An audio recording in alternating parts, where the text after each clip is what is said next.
卫福部是有打算要稳准公立的托婴中心呢，未来是会当请这无相关背景的托婴人员。这民间团体是强烈反对，认为这欠工呢应该要爱先提悬薪水，才通请人来做。面对这批评，卫福部表示讲，目前敢若是预告的阶段尔，即嘛是当咧收集意见，绝对袂做出伤害囡仔的政策。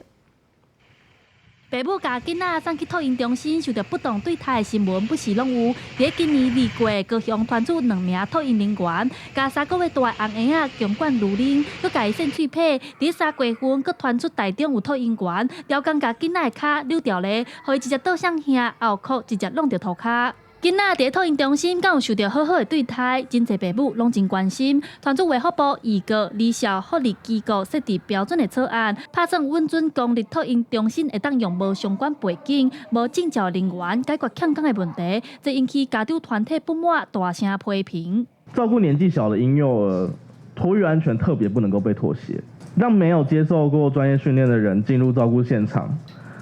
小孩子连一句完整的话都不会说，那他发烧、吐奶，甚至呼吸困难的时候，完全是仰赖第一线的托育人员。家长团体也做一份调查，显示有9成4的民众嘛反对，因认为要解决欠工，应该是要提悬薪水，降低流动率才对。真的提升到薪资，真的这个薪资才能够入托育人员的口袋。如果是依目前的准公共这个部分是没有办法解决。